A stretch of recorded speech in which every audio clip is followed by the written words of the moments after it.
manifest my stories in, and that process built me up to make sure that the next iteration of my story is a better one, and the next one after that is a better one, because I would see myself working on projects that would be amazing in this particular aspect of it, but then not lacking here.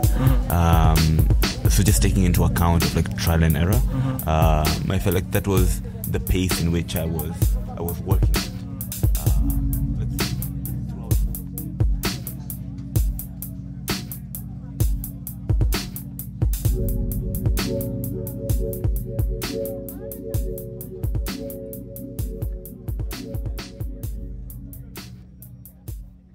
I'm really happy that you're here. Thank you for coming, making Thank the time. you so much for having me. Yeah, thank you for making the time. I'm really grateful.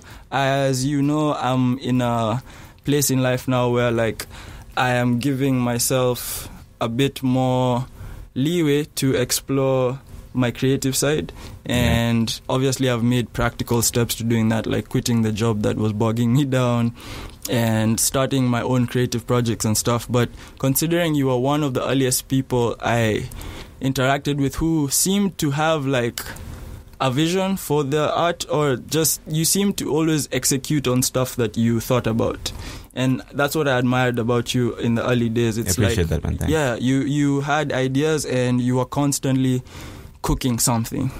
So I guess my first question would be, where did that come from, and do you see that in yourself? Is that something that you consciously do, or you mean constantly cooking? Yeah, constantly being in a creative mode and coming up with new ideas. One day you're doing stand-up comedy, the other day you're doing a play. Yeah. Where does that come from? Why do you do all this stuff? Good question. What's wrong with you, Ali? I feel like maybe it's something to do with being bugged by boredom, or I always say it's better busy than being bored. Okay. You know, so and also I feel like my mind is constantly working on stories, and I feel like the best way to tell a certain story would be, let's say, through comedy or through drama, or through a skit, through a poem or that kind of thing. So yeah, I feel like it's just I don't want to seem too pretentious, but it's always a constant a hustle mode for me. Okay. And I think maybe it's because of the place where I'm from. I'm from a place called Gerezani, in Dar-Es-Salaam, and this is a place that's known for just a constant barrage of work, whether it's carpentry, plumbing, metalworks, and that kind of thing. So I've grown up seeing people just always on the run, on the walk, trying to get materials from here, trying to sell it here, trying to buy it here, that kind of thing. Yeah. So I think that's where it's come from. Yeah. So speaking of where you come from, which is something that I'm also exploring within myself in terms of what are the things that make me who I am, what about the stuff that I grew up knowing, how does that affect me now? Let's go back, I guess, to the beginning, family, siblings. Yeah. So family, my mom and dad were both born there. Okay. But my dad's side, they've been in Dar-Es-Salaam in Tanzania in general for about 700 years. Oh, okay. So that's... How do you know that? Because my granddad was a historian, and he was a really meticulous historian. Nice. He the son of, and where they were. Wow. And my dad and my mom's side, they've been there for 2 generations. Okay. So they came in the 1940s. Okay. From Yemen. So they're both from Yemen. Okay. Just in different timelines. Nice. And they both grew up there as well, Dar-Es-Salaam. I grew up there until I was 10. And then I went to UAE. I was there for about 5 years. UAE is... United Arab Emirates. Okay, yeah. Sorry. People, yeah, no, people just know Has Dubai. Yeah. Yeah. I know that too, but it's an embarrassing moment for me. But I'm sure there's someone out there who asked us. I'm sure. Yeah. And then after that, I came back to TZ for 2 years. Then went to Malaysia for a year, and then I came here. Yeah. Okay. Were your parents into the arts and stuff like that, or how did they raise you in terms of academics or your passions or whatever? So my mom has this idea of like a career. Okay. And her idea of a career is wearing a suit, carrying a briefcase, and showing up on time. Okay. And I feel like you can do that with pretty much anything. Yeah, for sure. Yeah. So in terms of the arts, she hasn't been like really vocal about it. Like in terms of support and stuff, but I know she enjoys my writings. Like I sent her videos of stuff that I've done, and she laughs, which is kind of nice. What did you send her specifically? I sent her like the play. Okay. The examination. Okay. Comedy skits. Are those online, by the way? A few. Okay. But they're not like for public yet because I'm still I'm still trying to grow it. Okay. Yeah. That's pretty much it. Okay, cool. And so how about your dad? How was your dad like? My dad is an interesting guy. He passed away when I was 5. Okay. But from my memories is he is a very outgoing guy. Okay. Explorer by nature, and I feel like I got that from him. Yeah. Just going into places where he's not familiar with, and just trying to find his way. Yeah. He's done that with business ventures, with trips, and that kind of thing. So you think like that explorer in you comes from that side of the family, whereas like the put your head down and get it done comes from your mom. Yeah, definitely. Yeah. Oh, my mom is so like that mentality. Yeah. Just get it done. Yeah. Nice. So that's Dar-Es-Salaam and Tanzania. And so how did you move from TZ then to, you said you moved from TZ? Yeah. And then went to the United Arab Emirates. And then, so what was life like there? Life was hot. That's the thing that I remember most. It's been constantly hot. And culturally, was it a shock? Yeah, it was a shock, as in like the Arab community in Dar-Es-Salaam is different from like when you go to an Arab country itself. So like growing up, it felt like because I grew up in my stepdad's house that was surrounded with DVDs and books. Okay. So for all you youngins, DVDs or CDs.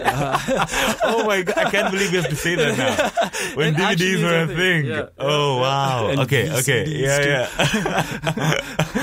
I think growing up there really exposed me to reading and just watching movies a lot because he was a big movie geek. Okay. And he had encyclopedias. Oh, yes.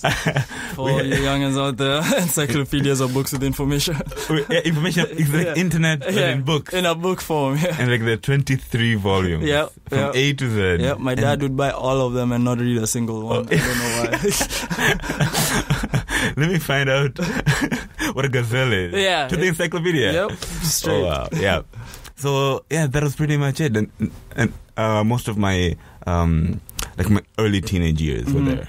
Okay. Yeah. And that's a very interesting time. What was navigating your teenagehood in another country like? So my sister would say that I was a really boring teenager. Okay. But I think I had a pretty wild teenager. She just doesn't know. She just doesn't know. I was very quiet, reserved.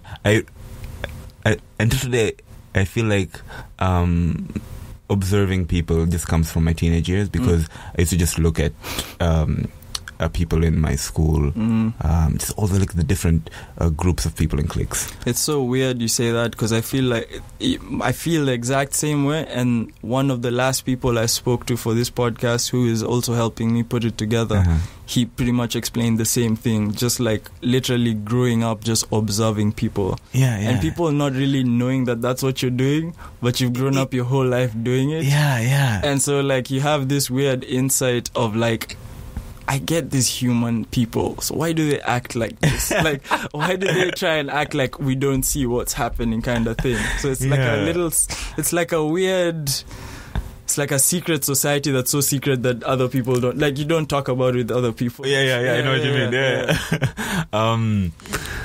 It's so, because I felt like I was able to know, this is what a cool guy is, this is what a nerd is. You have to start breaking those things down. Like, what is it at its essence? Like, I know this exists everywhere I go. What is this? Yeah, interesting. What was your most fun experience there as a teenager? My most fun experience as a teenager,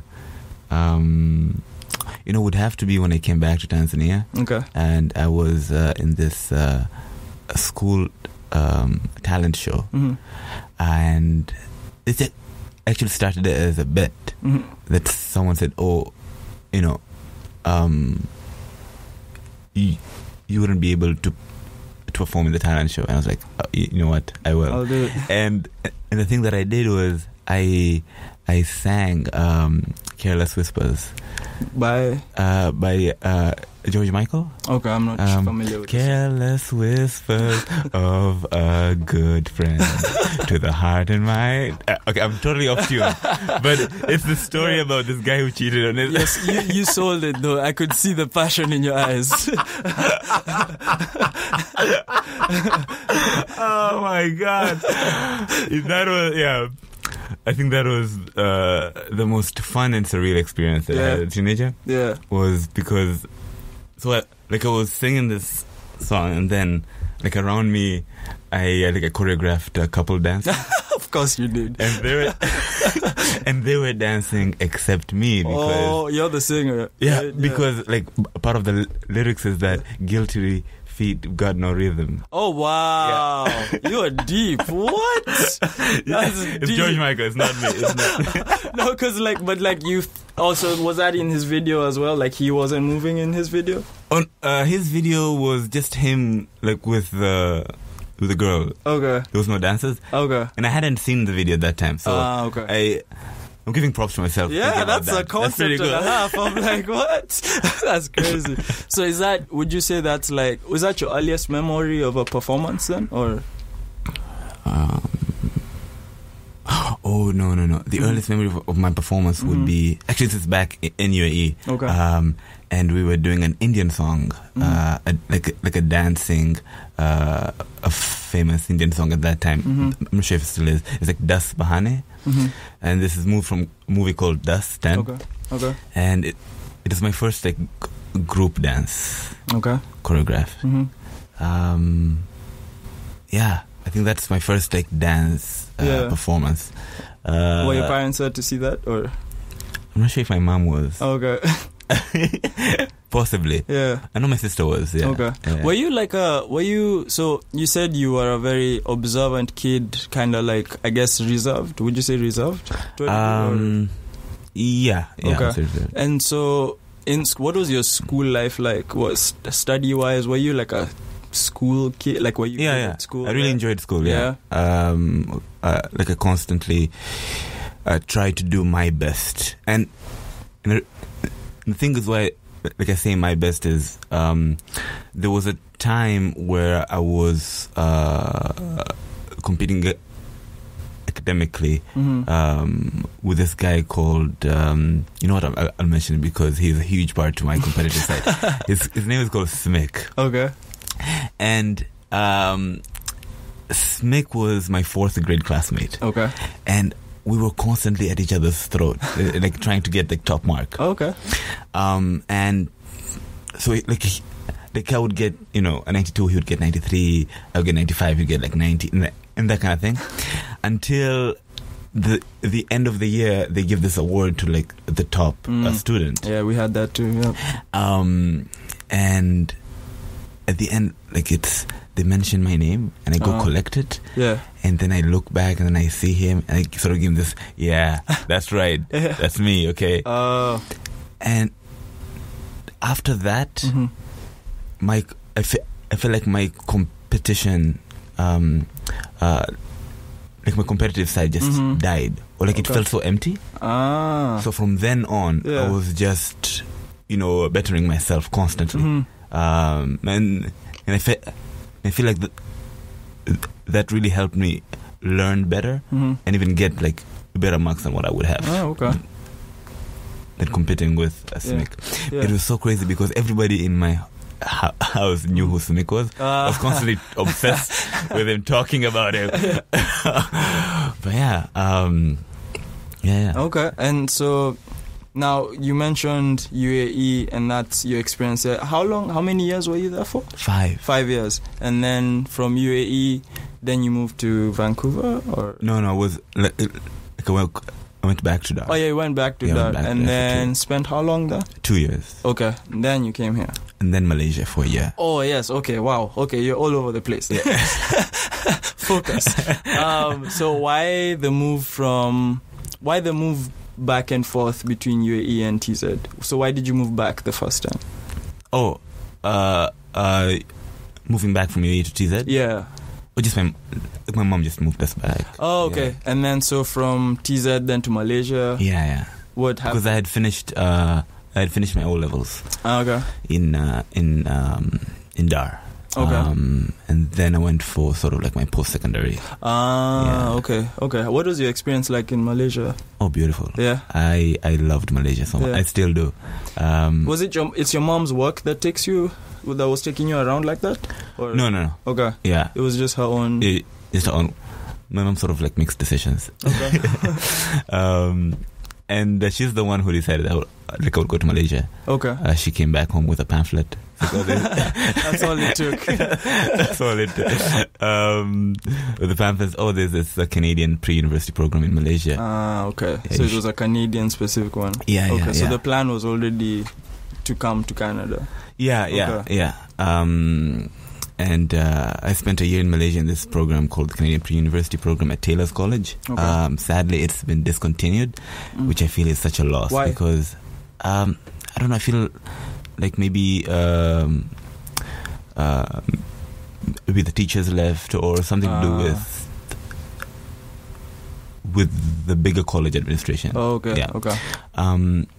But that program was fantastic because it was the first time where I felt everything I did day in, day out mattered to my grade rather than goofing around and then waiting for the week before the exams, just like hunking down and studying. Yeah.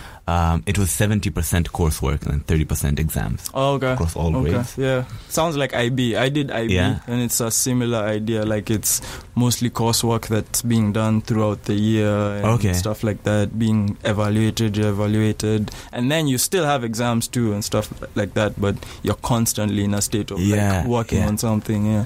And I feel like that also helped me get into this mode of like constantly working on stuff. Yeah. So I did a year there. It was fantastic. I loved Malaysia, still do. And then I came to Vancouver. Yeah. Before we come to Vancouver, did you experience any culture shock or anything going your first month or so? The culture shock was that it was like a Muslim country, but who weren't Arabs. So that was quite like a shock. Like not as in a shock I didn't know Arabs were not Muslims, but sort of like this is how a country is, and it was really lovely, really. The weather was tropical like home, just like with many more thunderstorms. It's nice. And so life was good in Malaysia. then you transferred then from there to come to Canada? Yeah, like through a 6-month detour back home. Okay. Yeah. Okay.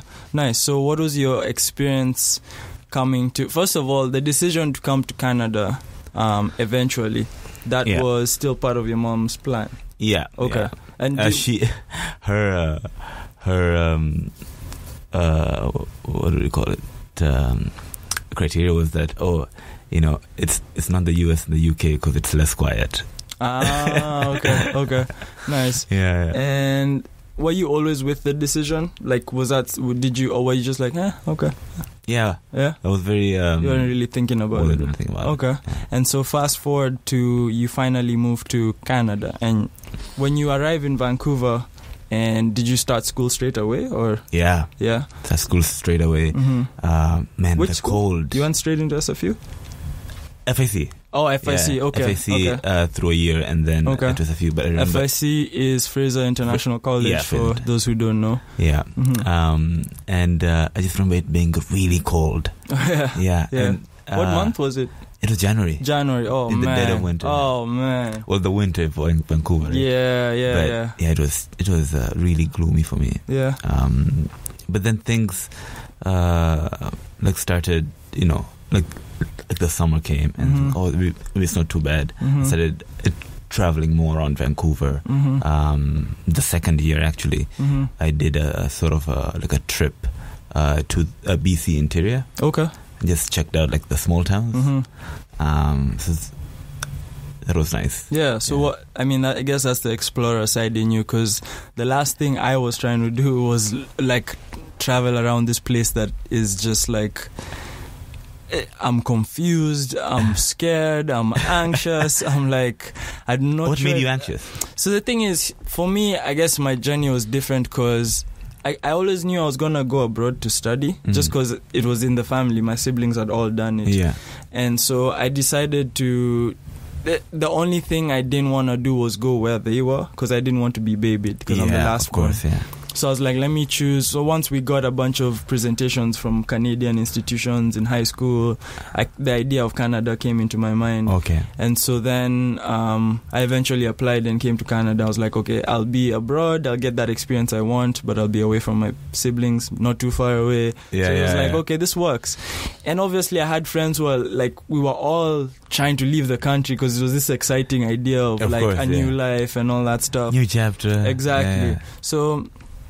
I mean, then I actually did it and realized what it actually meant. It wasn't just like, I wasn't going to like party for a month and then go back home. It was like, now go start your life now. Like, and you know nothing about this place, and then the depression kicks in, and then financial struggles, etc. So like, I in my first, say, 2 years, I would always travel around like different neighborhoods just to figure my way around. But as far as going out of the mainland area, that was not in the picture for me. So I'm giving you props, because it's like, I guess you weren't in the same mind state, so you obviously made different decisions, right? Or did you experience So I feel like the 3 years I spent uni here were done in a hurried state of mind. Okay. So it was like I did a lot of courses within a semester that I could.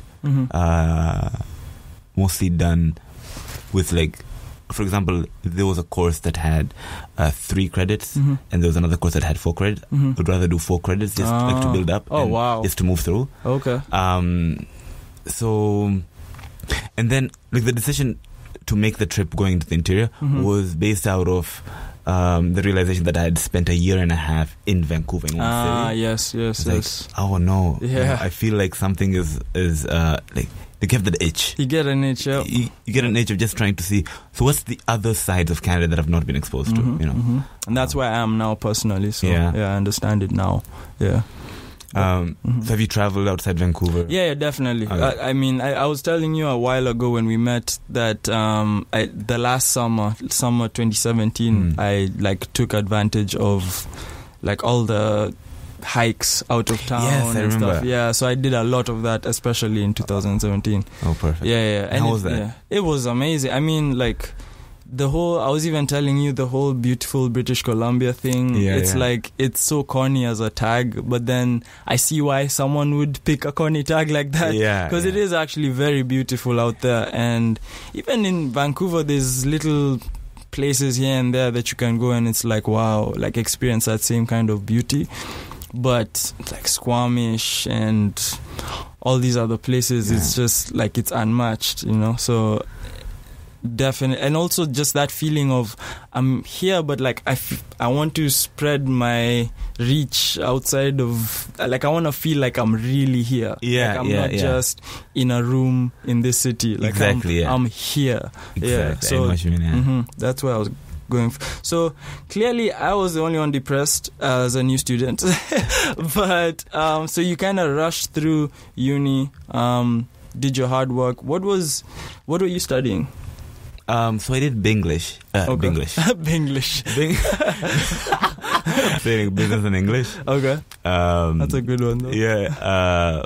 So like I ended up TAing like a business, and for my English courses, it came out of a decision when I took my first English class with this professor called Torsten Kehler, and I was just inspired by him.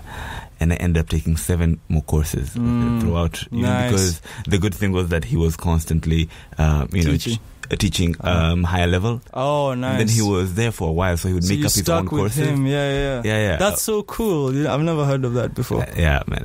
I highly recommend if anyone is wants to take an English class, look out for a guy called Torsten Kehler. He's actually, like, his first name is actually like the root word of Thor, because he's from Denmark. Oh, wow. Okay. Epic.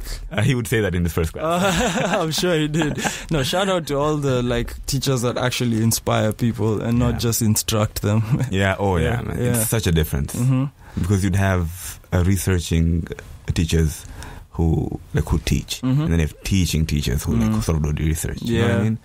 Yeah, true.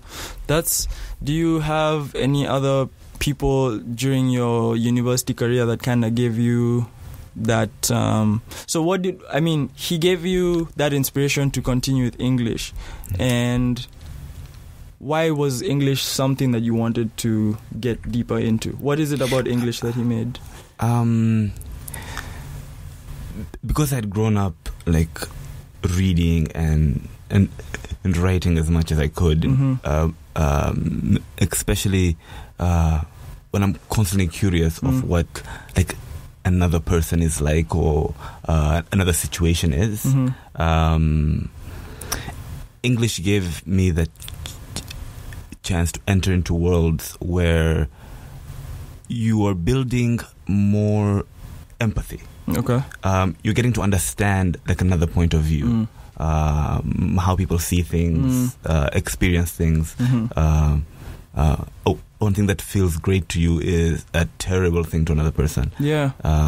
All the stuff that actually matters, but people kind of shun as not serious enough. Yeah. It's the soft skills. The soft skills. Yep.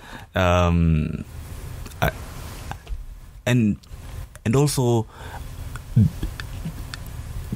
because I'm a stutterer, English, they give me the chance to play even more creatively with words. So just because I had grown up with this idea that I need to know as many words as possible, because you never know which one is the easiest one to say at any particular moment. That's interesting. And just writing became easy for me. Okay. I also like the fact that you embrace your stamp. I remember you actually did something the other day on social media to do with your stammer. Yeah. Just let the people know what. So last year in September, I had started writing this one-man comedy storytelling show called The Fun Talker, which is basically recounting the past 20 years I've been living with a stammer. Okay. And just ways how I've navigated through school, life, love, work. and I feel like my stammer has been the driving force through which I encounter new stories. So growing up, my mom would be telling me, like, you know, you shouldn't do that, you shouldn't stutter, and I would not do it, like, in public. So, like, in class, wow. I found a way to convince everyone that I was the best speaker, the most normal speaker ever. Wow. You know, and the funny thing is that when I'm with her, and that's when, like, I stutter. Oh, yeah. Wow. And I feel like it has to do with, like, intimacy. And that's how I started the show, The Fun Talker, because... Could you explain that a bit more? What do you mean by like that intimacy idea? So, when you have a situation where you're presenting something, you feel nothing, right? So, like, these are all strangers, right? And you're presenting something which is outside of yourself. There's no real connection to you, so you have sort of these words just being spoken out, right? But then I feel like the longer like I've been with someone, that's when I start to stutter. And through comedy I've been able to sort of what's the word, like, minimize the time, because the shortest distance between people is laughter. So the moment I start the show, I start like, the stammer is just part of me there and then, like, I'm not pretending anything. And that's what I experienced when I was doing the show recently, like, in New Zealand and Australia. Oh yes, we need to talk about that too. And then hopefully, like, I want to do it here soon. Okay. So do you think that inspired your art as well? Yes. Definitely. A lot of my art is based around telling stories. So, telling stories that haven't been told in this particular way, like, in this unique way. And the idea of that comes from one of my favorite words, Shwanga, which is a Swahili word, and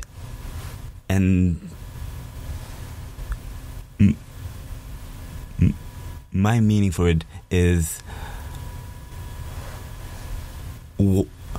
whatever has happened before and whatever is going to happen next cannot replicate what is happening right now. So it's like ultra uniqueness. There is no way you can replicate Nyex. There's no way you can replicate me. So whatever I'm doing has to be told in, like, in its purest form. Yeah. I feel what you're saying. I can't repeat it, but I feel what you're saying. Yeah. A lot of people have told me this. Yeah, really? Okay, I'm glad I'm done. Because I'm still trying to find ways and sort of grounding Shwanga. It's I guess the other way you could describe it is being at peace with your own peculiarity.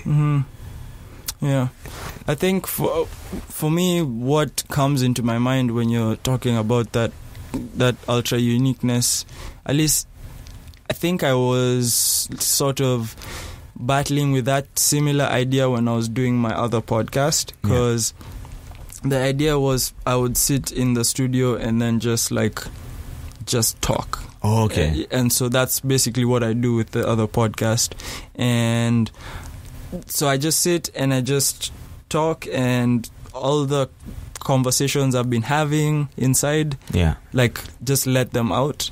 And the thing is, it's weird because you feel yourself pushing you feel yourself restricting yourself. Censoring it. Yeah, Yes. you feel yourself doing that a lot. And I even talked about it in one of the early episodes. I was like, I've been trying to do this for weeks, and I've been uploading and deleting because I know what the most honest form of what I'm trying to say is. Yes. But it's not coming out because I keep stopping myself. Exactly. Yeah. So. And I feel like that has a lot to do personally for me with my stutter.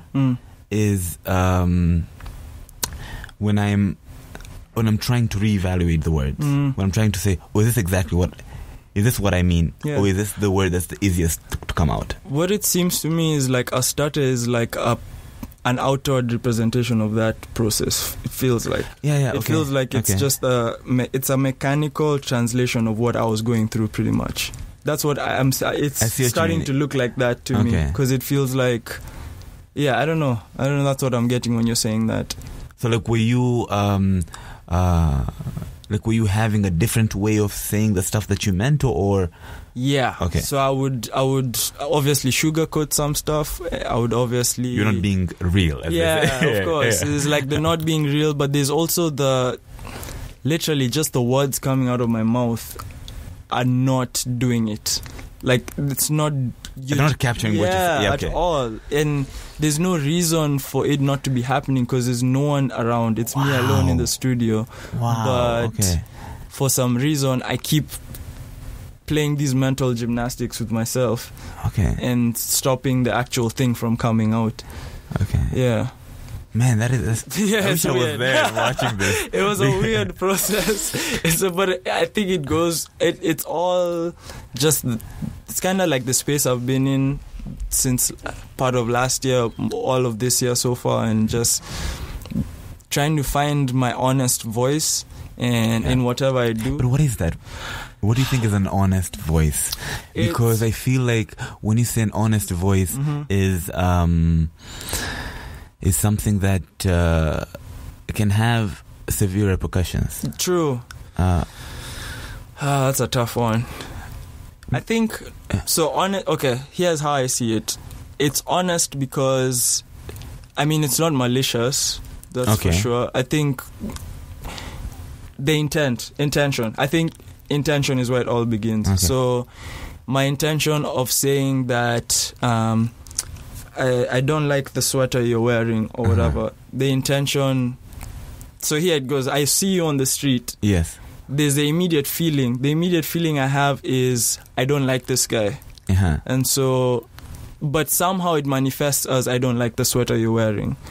But if the gut reaction was I just don't like that sweater, then it's like when you say it, saying it, that's political because why would you say it to a stranger or whatever? But you know what I'm trying to say? It's like if the feeling was the sweater doesn't look good, I find it okay. If that's what the feeling was. I see.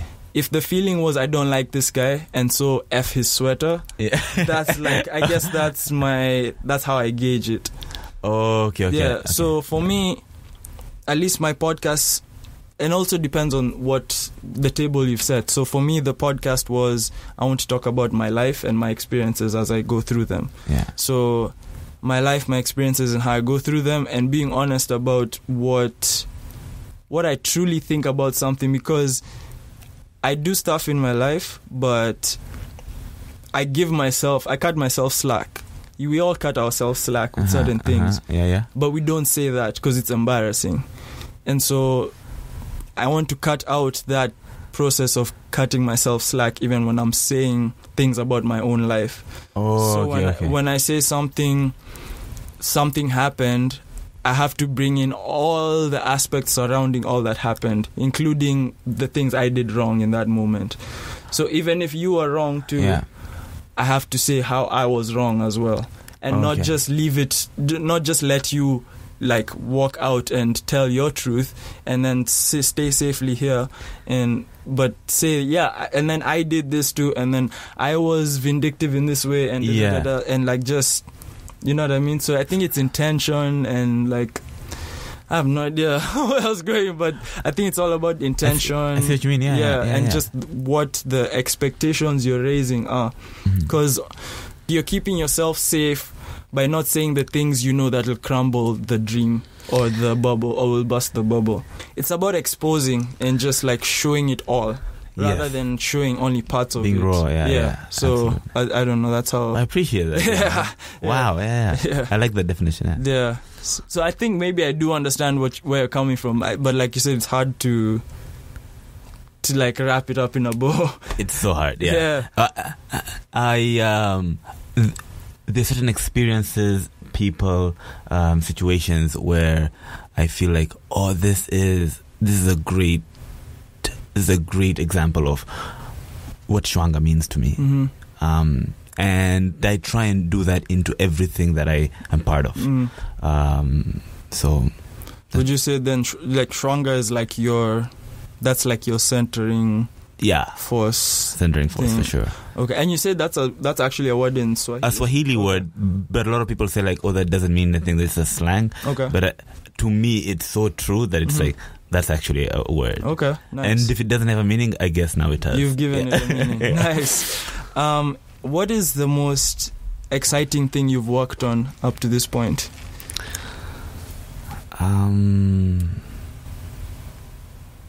Exciting thing I've worked on up to this point. The most Shwangest thing that you've ever done so I think far. would have to be this recent project, the Fun Talker. Okay. Yeah, okay, nice. The Fun Talker is, and I feel like it is the most Shwanga thing because it is just a guy on a stage telling you about the speech impediment, and through that way, like I don't want it to be seen as a speech impediment, but just as a speech pattern. This is how people talk, and trying to make a person speak fluently, and I say fluently in quotation marks, is very oppressive, because that just means you don't like the way they talk. It's a value it's you. It's your own value. You're trying to. It's a value. Yeah, absolutely. It's value judgment. And I remember when I was doing the show, a lot of people came afterwards and said that they were aware, like for the first time, they were in a comedy show that they listened to every word. And that meant so much to me because I was like, wow, I did not just blabber. I didn't just go up there and just, rant. So I kept a lot of care into every word that was said in the show. And the thing that I wanted to stay away from was noise and distractions. So that could be like, let's say, setting,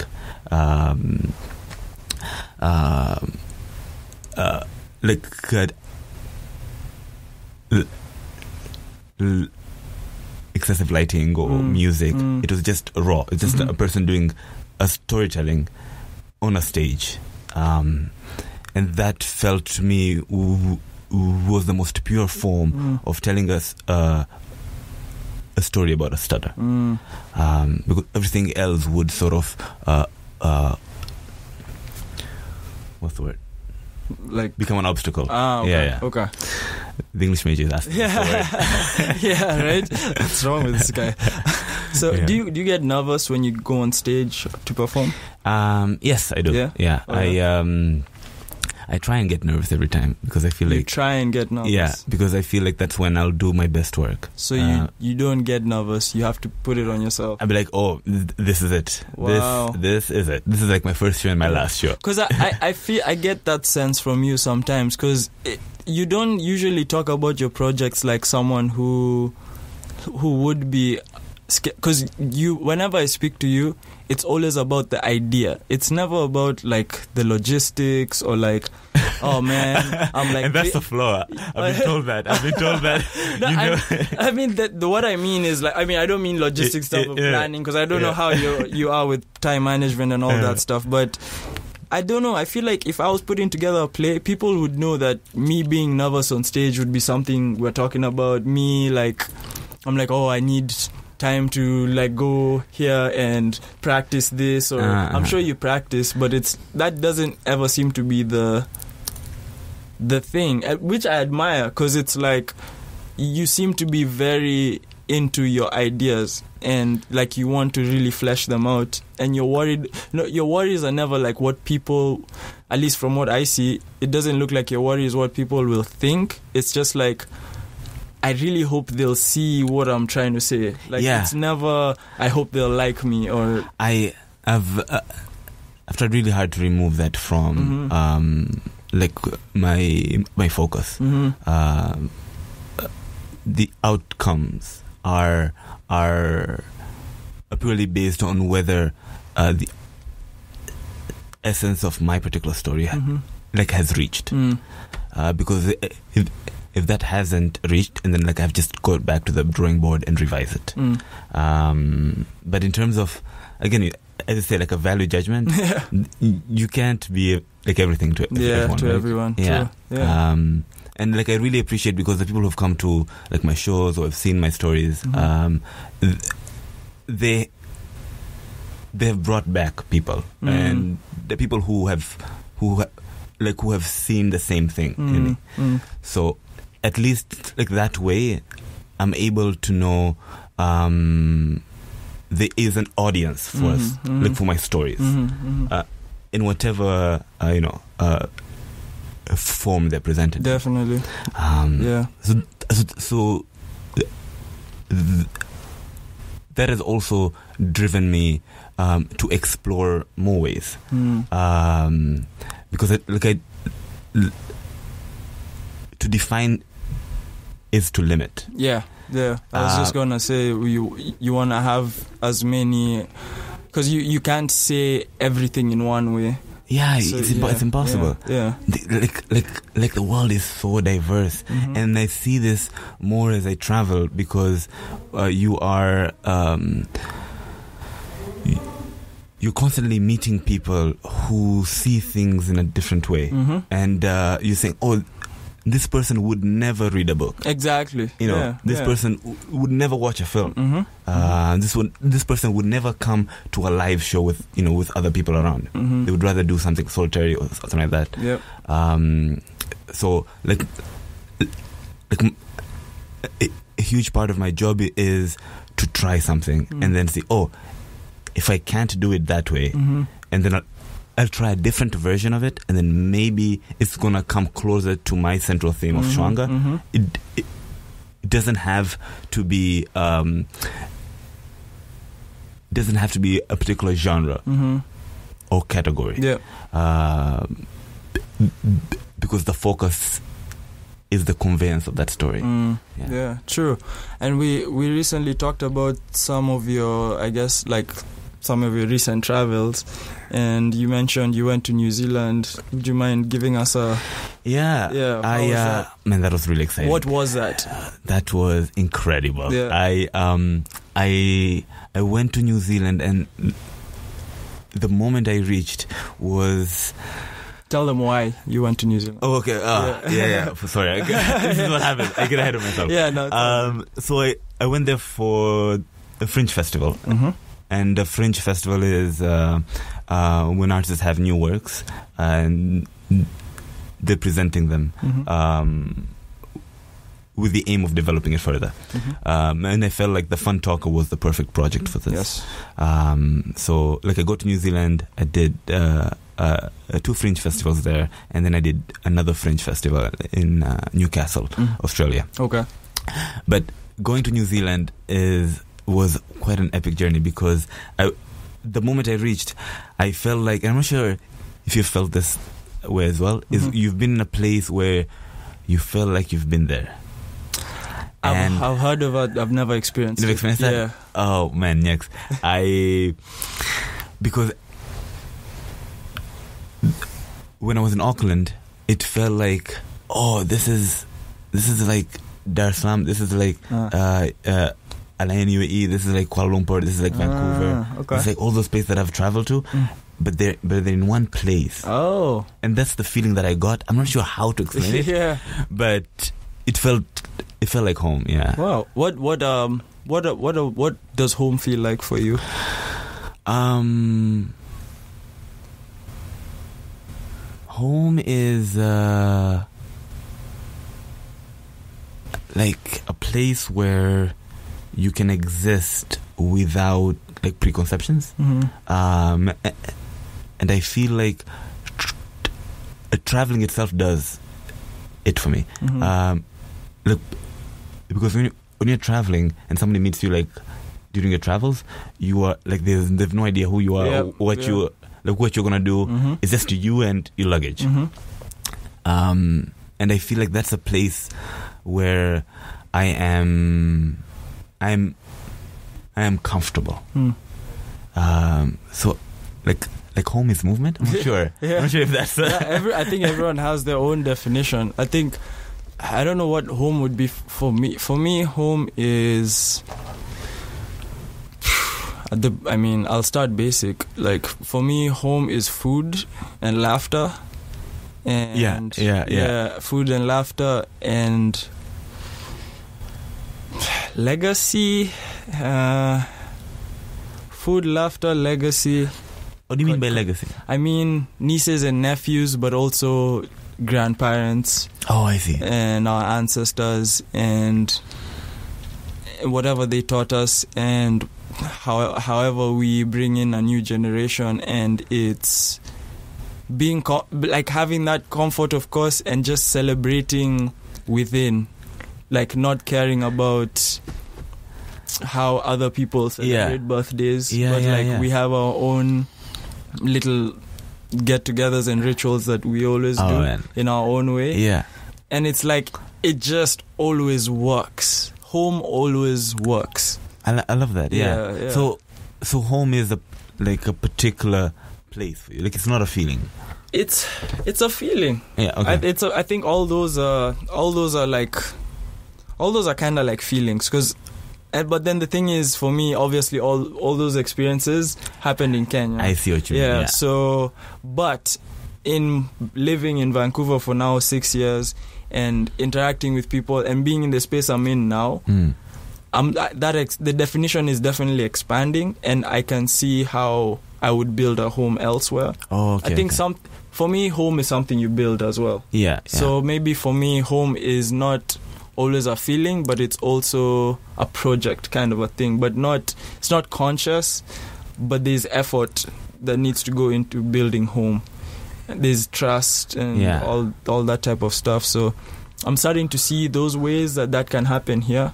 Okay. So for me, like home has been Kenya, of course, but even because now going to Kenya feels weird now. It feels like you're traveling. I feel like a stranger almost. Yeah. So. But I remember all the feelings are attached to it. But now I have those things in a box somewhere. All the tools I feel like let me not say I have all of them. I've been collecting certain tools throughout my life based off of that experience of home. And I feel like I can now slowly start to like lay the foundation for my own version elsewhere. And it doesn't have to be in one place. Oh, that's good. Yeah. So I guess, I like that. That's how I look at it. That's very practical. I guess, there's always, I've noticed everything I always say ends up with a practical element. It's like that's important. Yeah, but so home. Where are we going with this? Honestly, no. So New Zealand, yes, your experience at the Fringe Festival. Yeah. What was it? What was the reception to your presentation and everything? Oh. It was good. Yeah. It was good. I feel like there was potential to even further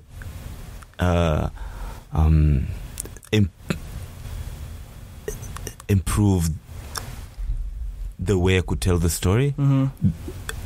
Because now that it worked in its purest form, I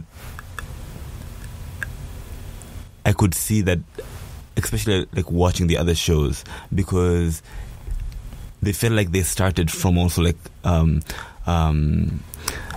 place of simplicity, where there was not much coordination needed, because it's just one person. And that reception, it gave me the drive to improve it for the following show and the next one after that, especially after I went from Auckland to Dunedin, which is like the south of New Zealand. Okay. Which, by the way, was a mistake, because when I was packing, I just took like warm clothes. Oh. And then I forgot that New Zealand is the third country closest to Antarctica. So they get the like Antarctic winds. Yeah. Oh, yikes. And yeah, like I had to buy clothes. Wow. And what are the people like? Kiwis. Have you seen Thor Ragnarok? No. No? Okay. So like the director is Taika Waititi, who's from New Zealand, and he brought a very different vibe to a normal superhero movie. Okay. Through Thor, and that's why like became such a huge success. And I felt that being replicated when I was going through New Zealand, because a sense of goofiness just permeated throughout like the psyche of the people there. So like through through arts, politics, finance, people just seemed to have like a lackadaisical approach. I see where I see why you identified home there too, because like I think of Kenya, and I'm assuming East African politics in general. Just a lot of the things we do are so comical. Our news is comical. Our politicians, our policemen, everyone is a comedian almost, kind of a thing. It's just like you can never take anyone 100% seriously. Yeah. I see what you mean. Yeah. Because like when you and the thing which really cracked me up is when I was holding a drink, and I turned it, and where the back you would see ingredients or regulations, that kind of thing. Yeah. They had sarcastic remarks like, what do you think you're drinking, poison? And I'm like, this is a serious drink. Like, it's not even a goofy kid's drink. So yeah, I also had this guy who really cracked me up. Was walking, like I wanted to go to the university, and I asked him for, do you know where the university is? And he just said, yeah. And that's classic. And I'm like, it took me a second. I'm like, is he serious? Can you show me where it is? Because it was incredibly goofy. I feel like you could find a watchman somewhere in Kenya who would do something similar. Just like, I bet. Yeah, it's like, Leza nyonyesha paliko. It's like an extra push. Yeah, it's like that. An extra push. Yeah.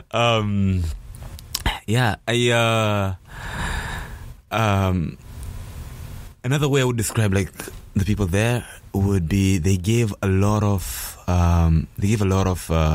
hugs. Oh, okay. But zero fucks. I'm not sure if I can swear, but no, you can definitely. Yeah. But like no one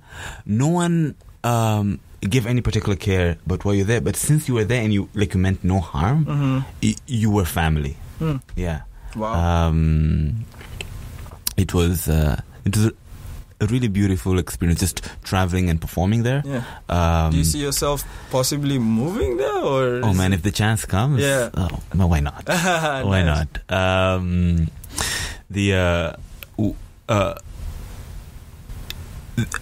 The spaciousness also played a huge factor of feeling like you are nothing and everything. And why I say this is because it's the exact quote by a Maori guy there.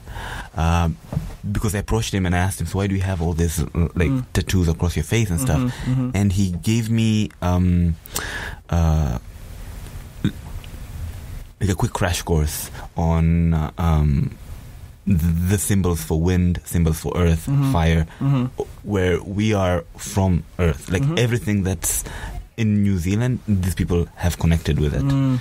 And they are nothing at the same time. So they're everything and nothing. And I felt that a lot because you just see these rolling hills, sheep. Is it a very... What is it? Is it... There's no concrete jungles there? Or is it... No. Oh, okay. It makes sense. So spacious. Okay. Yeah. Because what you're describing could only come with like a place that's not so urbanized. That's a very... At least, I don't know if it's you just being very good with your words, but... What I'm getting the sense of is like they're so in touch, just generally. Very in touch, especially with the Maori traditions. They've made it a point to make it part of normal daily nomenclature. I think that's so important because like with where I am, when you're trying to break out of things that are not benefiting you or whatever, just in terms of my own personal life, getting to stuff that actually feeds me and being honest with myself, there's a breakdown process and then there's also like a building up. So the breakdown involves like it's like throwing the tomatoes at yourself, and then accepting it, but then also like not letting it like take control of you or anything, and just know that okay, life goes on.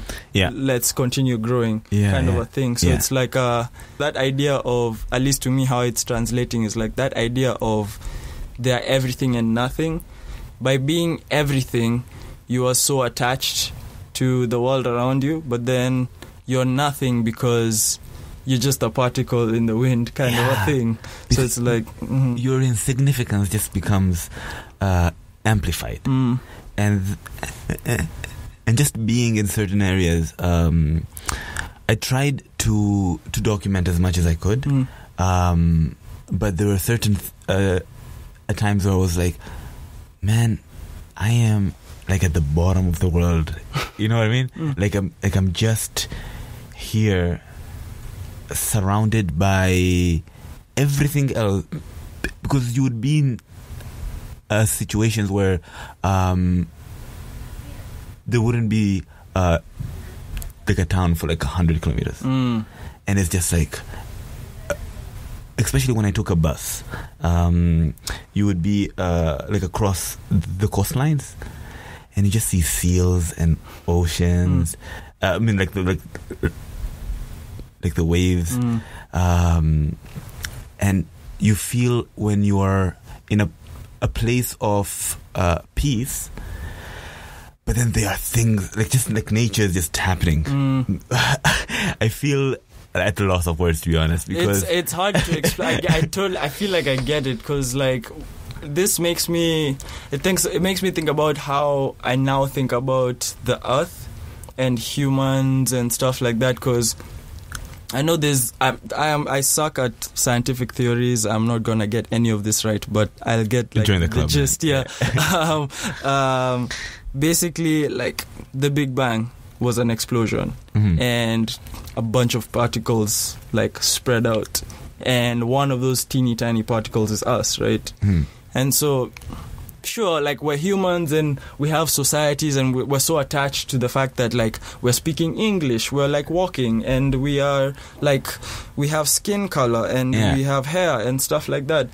But it's like we're just a particle of an explosion, though. Like we're just the continuation of an explosion, kind of a thing. So we're so attached to our presence, but it's like we don't think about how we're part of a bigger process. We're constantly evolving. And it's just we're moving through space, and whatever is hitting the earth and whatever is gonna define this, that, and the other, this attachment we have to being human is just us surviving that process. Pretty much. And like being human is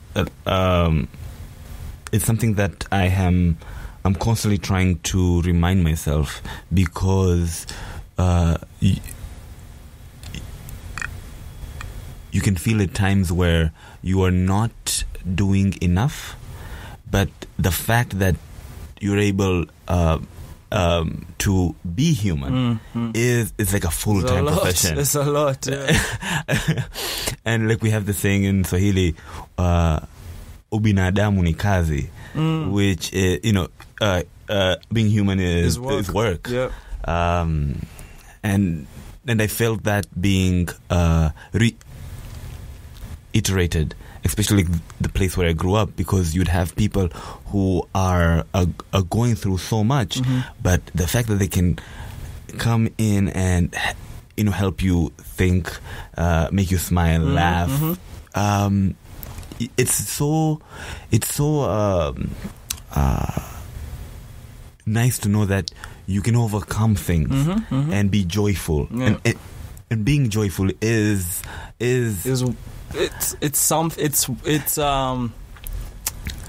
valuable. It's like it's an actual commodity kind of a thing. It's an actual, someone did something to produce that. Yes. Yeah. And because I'm constantly reminding myself of what Gerezani felt like to me, and you would hear laughter in the streets. Okay. And like coming to places in Vancouver where you rarely hear that, because people are constantly just sullen or just something else, and you'd have to go to a particular room to get laughter. Yes, that's the thing. That is an insane. It's been commoditized like that. We commoditize. That's what I'm saying about the attachment. It's like we're so attached to the human translation of how we can do those things. So like laughter, pleasure, or like any kind of pleasure or meditation, we have to go to a church to do such and such, and we have to do this in this room, and we have to do that in this, and you can only pray here or this time, and everything is just here. It's all happening. It's all within. Yeah. No, that's pretty cool, man. I 100%. That's a lot of what I've been thinking about. Man, I'm glad it makes sense. It makes sense to me. I don't know if everyone else out there understands anything. I'm sure they will. Yeah, but I 100% feel you on that. What do you think is the biggest lesson you learned from, I guess I'll ask from different stages. So in uni, what was the biggest lesson you learned in uni about yourself? I am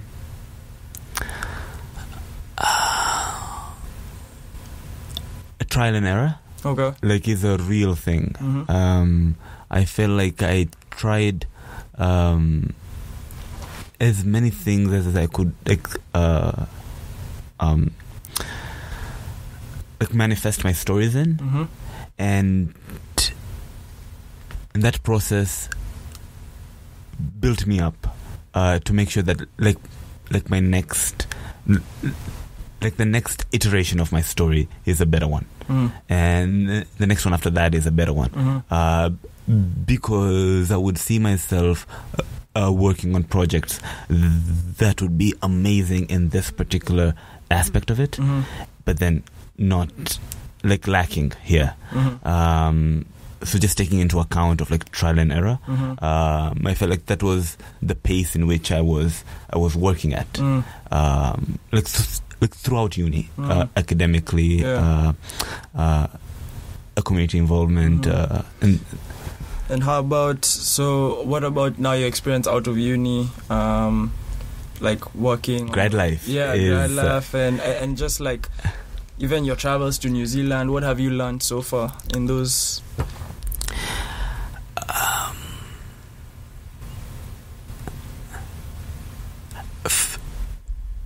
Faith in myself has been compounded, and I feel like the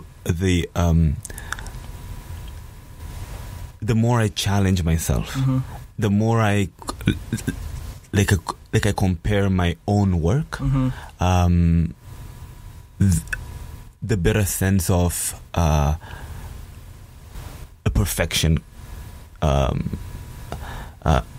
I get, because when you're comparing your journey with another person, there is so much joy being lost that it's almost like it's crazy. It's an insane sin. You know what I mean? Yeah. Like it's why would you do that to yourself? Why would you do that to yourself? Yeah. You. This is you. Like you will never be replicated. Nah.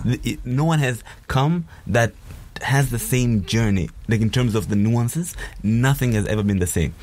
And the fact that you are saying your journey is not as good as this person that you see like on social media, or like being compared to your cousin, or like it just doesn't make sense. No.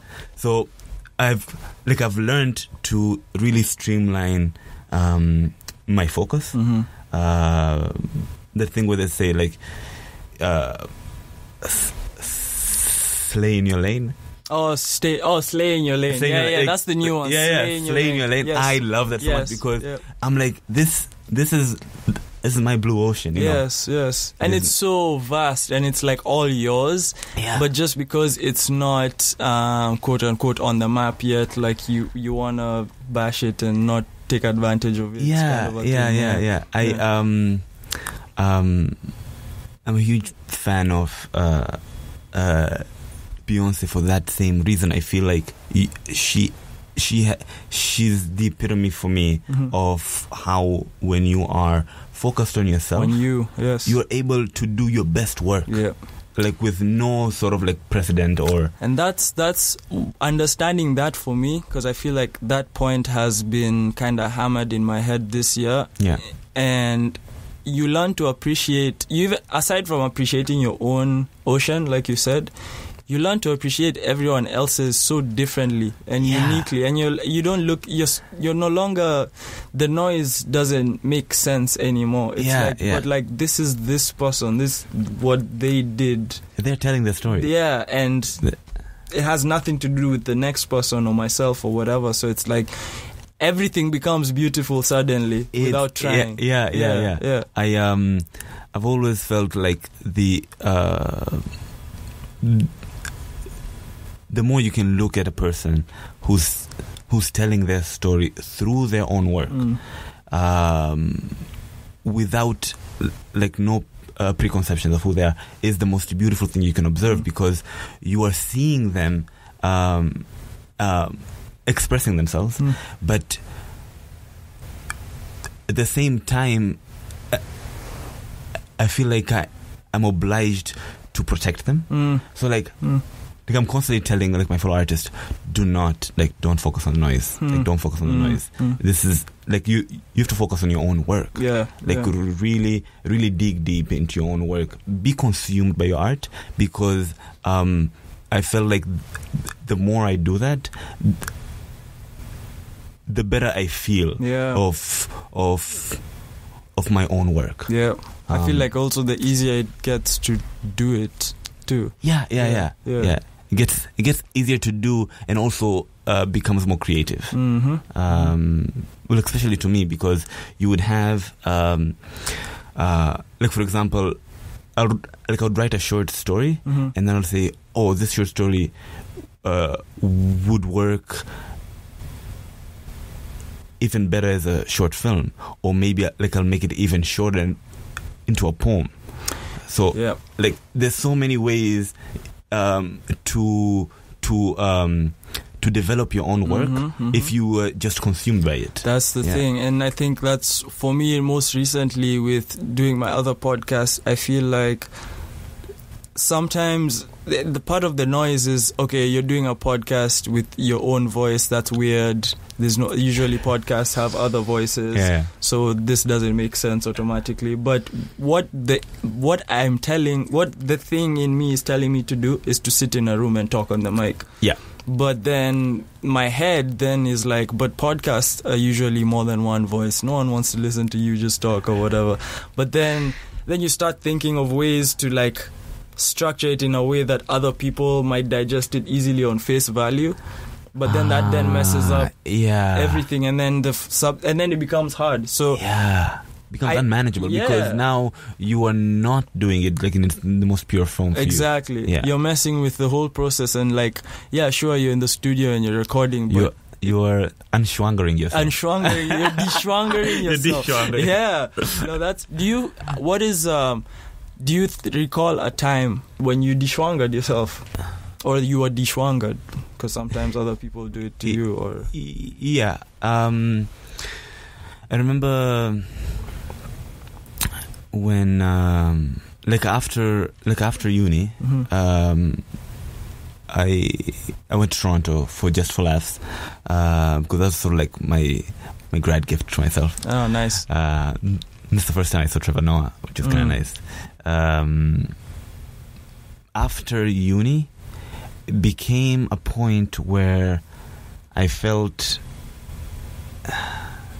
to other people I had changed, but then to myself I was like, this is me without the constraints of school. Like, this is me without context. This is Shwanga, with like no filter, no structure, no filter, and that felt almost like a betrayal to some people, and I feel so bad because to me it was just me, and now I'm trying to explain myself, which is again like the worst thing you can do. Messing with the process. The worst thing to do is saying, oh, maybe I need to tell you what like who I am, but you're like, I've known you for like 6-10 years, and ever since then I have felt just going forward, I would never do that to myself. Like I wouldn't be in a place where I am censoring myself, or I'm not telling you like I'm not giving you 100% me, because death, I'm so sorry to make it into such a gloom topic, but no, go there. It plays such a huge part in my life, especially after my dad passed away at a young age. Course, yeah, I have come to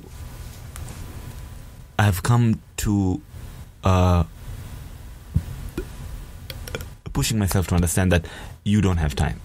Sincerely, like, we're just a dash. The year we're born and the year we die, just a dash in between.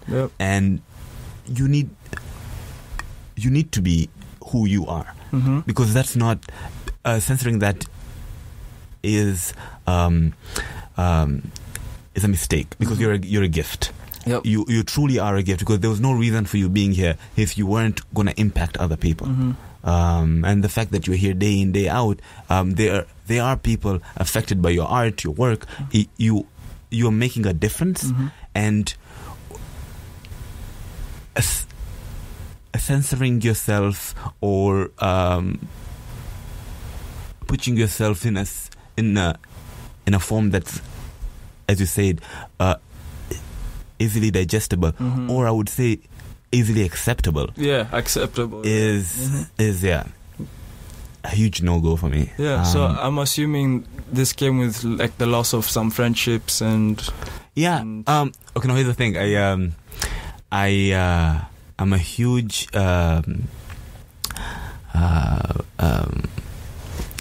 supporter of family. Like the word family for me means someone who are in your life, and the fact that they're there shouldn't be misconstrued with a word that has been bastardized by Facebook. Because you can unfriend someone, but you can't unbrother someone or unsister someone. They're siblings, and I feel like if you feel like I'm no longer your friend, maybe we weren't in the first place. Again, I think it goes back to that whole idea of intent. Intent. It's like if you really care for and appreciate someone, no matter what the relationship is on the outside, whether it's blood or it's a person, a girlfriend, boyfriend thing, whatever it is, if you didn't have that base level of truly, I just want this person to be okay and happy, there's no, it doesn't make sense then for that thing to suddenly change and for you to unfriend someone. It doesn't make sense, because by calling them a friend, you're saying that you truly cared for the well-being of this person and stuff, but suddenly something happened and it can't change that quick. Of course, like if someone's abusive, you have to look into all that stuff, but it's like there has to be that intent of I want this person to be okay and happy and all that stuff. I think. Yeah. And also, like, I've always been wary of the word friend because, like, it has the word end in it, and I'm like, maybe, like, there's an end to this. You know, like, are you befriending me because of like like your own reasons? Like, am I benefiting you for some time? Because people do that. Like, people will befriend someone for money, for status. Networking. Networking. Carry your card. Greet, shove a card into someone's face. And that's why, like, I'm constantly growing my own family. Because these are the people who make me feel human.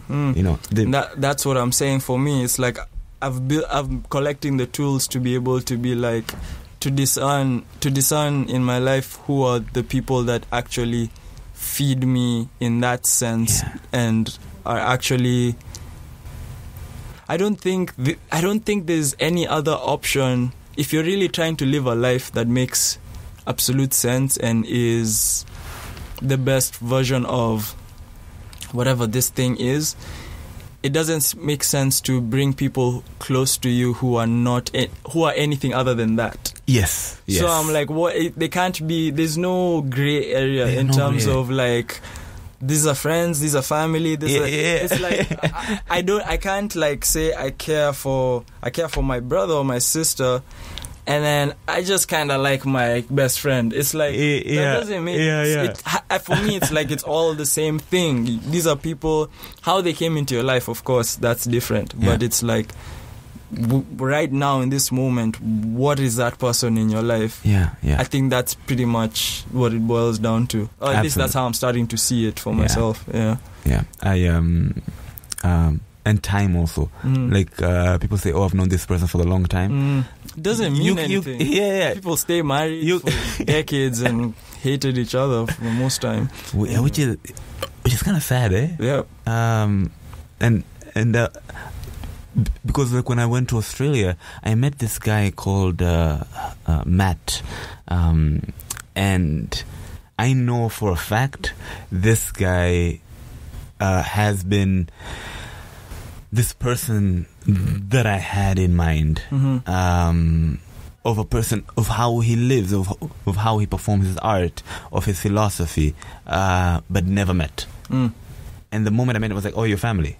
You know, like, we spend an entire night talking. And I sit in this place. There's no limit to how, because some people click easier than other people. Some people, it just happens faster. Some people you need, like, a team building, ice breaking. And the fact that you need that's an issue. It's a telling sign.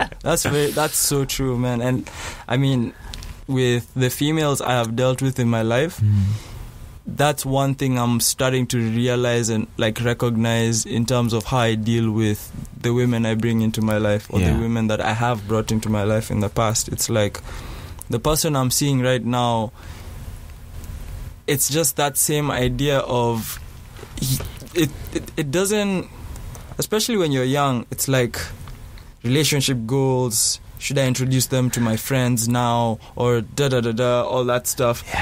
It's like I'm in a place where I'm happy I related to her just purely. It was just like our souls. This sounds so like emo, but go there. Yeah, our souls kind of just aligned. Yes. Almost immediately. Yeah. And I'm not saying I'm in love with her. She's gonna be my wife, but it's just she's there because that happened. She's not there. I'm not waiting for that to happen. She's not here so that I'm not keeping her around to see when that'll happen. Or where will this go? Like she's already. It just happened. Like when she's around me, it's just like. It is what it is, and it feels right. Yes. You know what I mean? Yes. And it's like, there was no magic word that either of us said or anything, Nothing. but it's just like, this is right. Yeah. This just feels right. That may change or whatever over time because it happens, but like, that's how I'm seeing it for myself right now. A frequency is really important, especially because you are you don't want to go through the struggle of making that person like you just because you like them. But there are people who are you're conversing with, and they are getting you. They're fully receiving you in ways that you feel are comfortable, loving, and also precious. Yeah, and safe. Yeah. Like there's no mechanisms through which you are trying to guide this, or you're trying to play it safe. Yeah. That's the thing. Like, it doesn't matter how long we don't text or don't see each other. It's like our souls are still doing what they do. So whenever they're around each other, they'll do what they do. Oh, that's beautiful. So it's like, I cannot see her for a week and I'll miss her, but it's fine because our souls are doing what they do. Just let it do what it does. And like, yeah, sure, the human side is like, I really want to see you. Yeah. But I'm not bogged down with, I wonder if like this is gonna, because for some reason I used to feel like in the past with people I've dated, the longer you're away from them, the higher the risk of you guys not working out. Oh yeah. So it's like when you'd spend, the reason out of sight, out of mind. The reason I would feel like I miss you is because I feel like I'm losing you because I haven't seen you for long. Oh yeah. Not because I genuinely just want to like just express and be happy with you right now. It's just the fact that you've been away for a while and I don't know if you're gonna start liking me less, so I miss you. Like, come back so that the risk of me or you not liking me or whatever is lessened, kind of a thing. Yeah. So, I feel like that has to do something with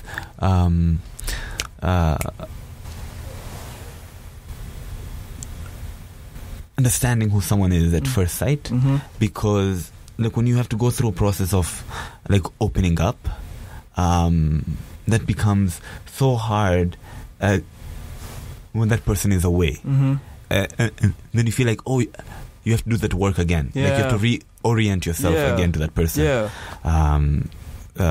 That's why when I meet someone for the first time, and this I think has also scared a lot of first dates, because like you open up. I can't help it either. Like you open up, but like you don't do it to everyone because not everyone clicks in the same way. But like when you open up, you have these thoughts and emotions and just a sense of euphoria that you're expressing. And then when that person receives it, that's like the best feeling, because they're like, oh, you know, I'm not quote unquote like an insane person in front of you, you know. So that's it's really beautiful, man. Thanks so much for sharing that. We'll cut that out. But props to her. Are you seeing anyone yourself, or I know your last show had something to do with this topic, so nice segue. I feel like I'm seeing myself. I'm not sure if that makes sense. I feel like, because relationships are mirrors, and I'm thankful because the people who have come into my life have shown me a parts of me that maybe I was blind to. So like I'm just taking some time in sort of reorienting Ali Baharoon with Ali Baharoon. Right, so he is boycotting relationships. No. He can't commit, ladies. That's what he's saying. He's a rolling stone out here. Oh my God. But yeah. Nice, that's cool. Any cool projects coming up soon for yourself? Or? There's this play I want to write about billiards, because I made a video about 3 years ago, the story of billiards, where like the game of like pool, 8-ball pool, is sort of like the story of life. Okay. And like how like players and the balls and the sticks and the cue sticks and stuff. So I want to.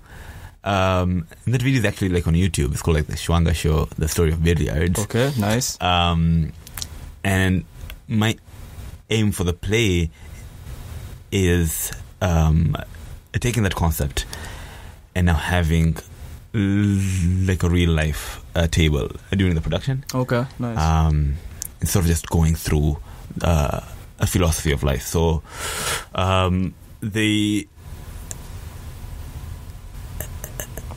and I'm trying to contextualize it with Napoleon's time in Egypt. Wow, okay. A bit of a stretch, but this is like Napoleon is leaving Egypt, going to France for the coup d'etat. But before he does that, like he plays a game of billiards in Egypt. Oh, so that's sort of like okay, nice. I like how you. I think I feel like there's a trend there with you taking things we see every day to explain this complicated stuff that we've been talking about that is hard to put into words. Yeah. Because like when I think about the examination, it was something. I mean, you took an exam room. It was an I don't remember exactly what the plot was, but it was an exam room and everything. But there was obviously it was a layered story. It wasn't just about an exam. I think that's the way that like a lot of the stuff that I've consumed have pushed me to process things in a different form, and mainly like through the written form. I like my favorite example is an episode on Seinfeld, where the whole episode is them waiting for a table at a restaurant. Okay. Like they're in the lobby waiting for it. And that episode almost didn't get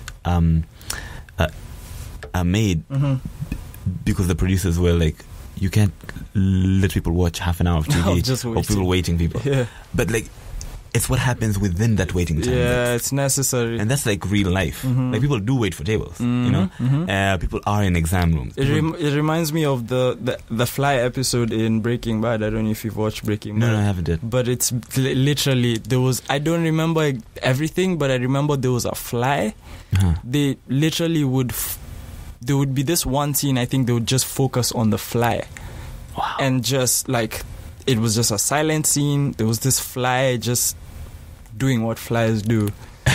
But it was like, just the way they did it, it's, when you do it the right way, it's so amazing what you can do with just blankness. And like, that's the first example I could think of out there that other people might relate to. Yeah. I'll check that out. But like I try and tell my stories. Somebody mentioned this through a blend of compassion and absurdity, and I feel like those are actually like the two promoters that I go with, because people are like, you can't make an exam be absurd. Like, let me show you. Because there are ways where people lose their cool in exam halls. And simply because of the pressures of the examinees and the examiners in different ways. So it's the same thing that I want to do with this play is how can this game be like a motivator for like a military man like Napoleon? To go back to France and do the coup d'etat. Okay. So that's sort of like I'm still like in the research process for that. But how long does it usually take you to come up with a fully developed play? I would say, because like all of my my productions, be it like a play or like a film, a performance of any sort, they all come from stories. And then those stories like have been with me for a while, and they just sort of like germinate and marinate.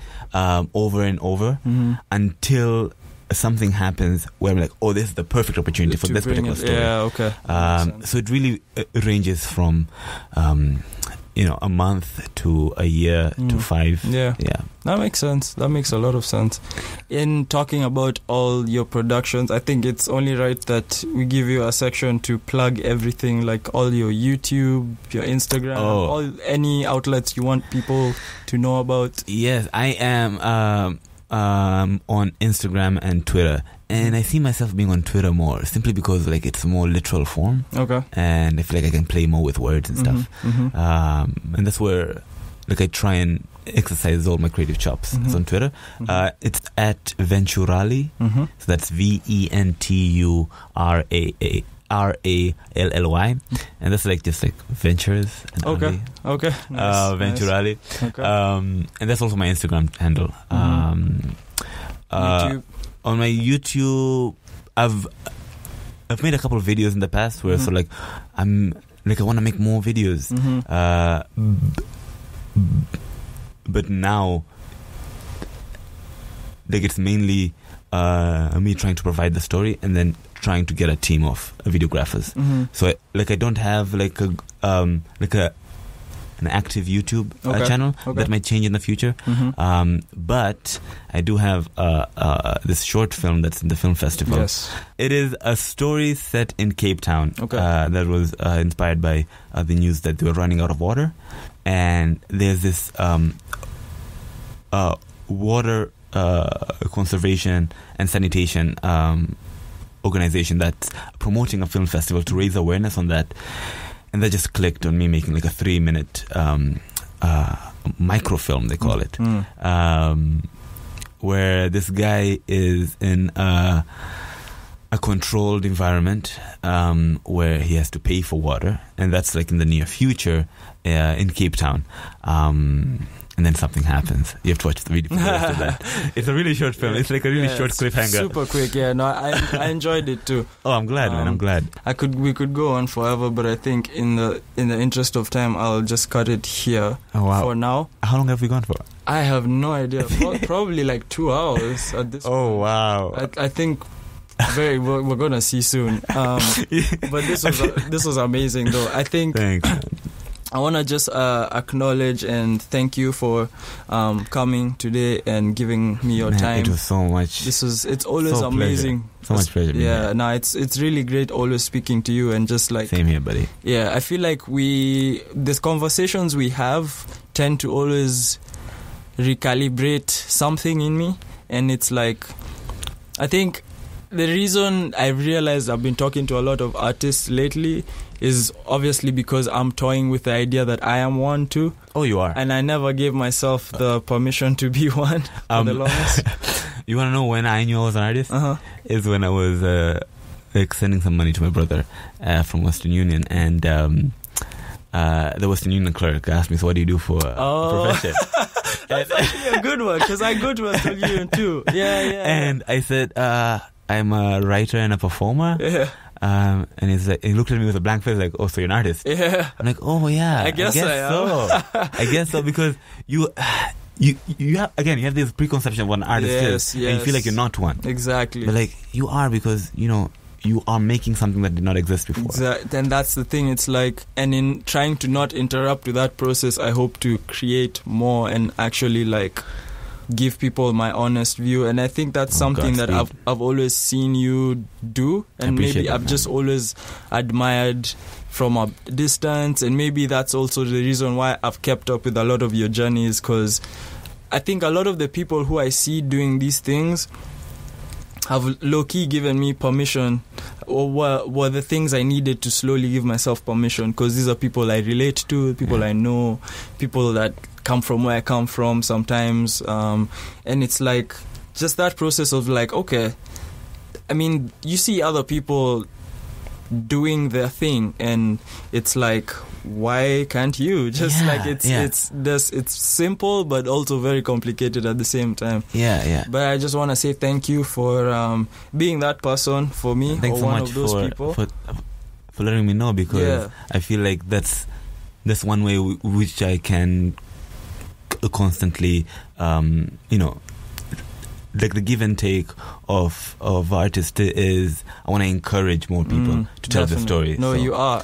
I wish you all the best with everything. I want you to Same keep here, doing man. your thing. Likewise. You're giving people like myself permission to be man. weird. And yeah, I know it's a lot of pressure, but basically, if I fail, it's your fault. But nah, I really appreciate everything you do. Much love, man. Much love. Good luck with Ramadan and everything. I know you're in Thanks. fasting. Yep.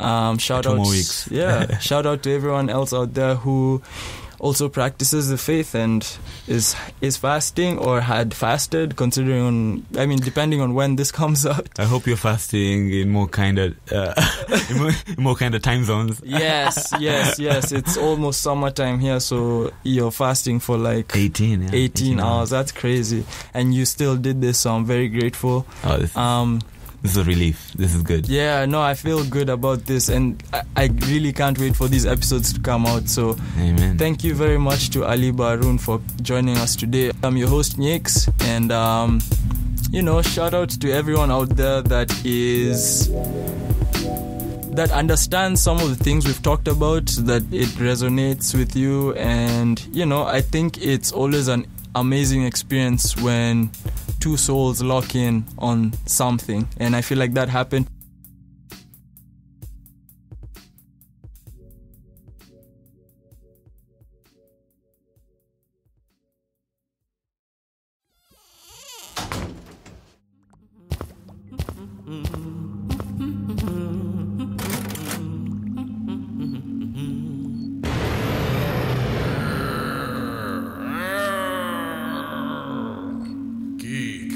Happy Network.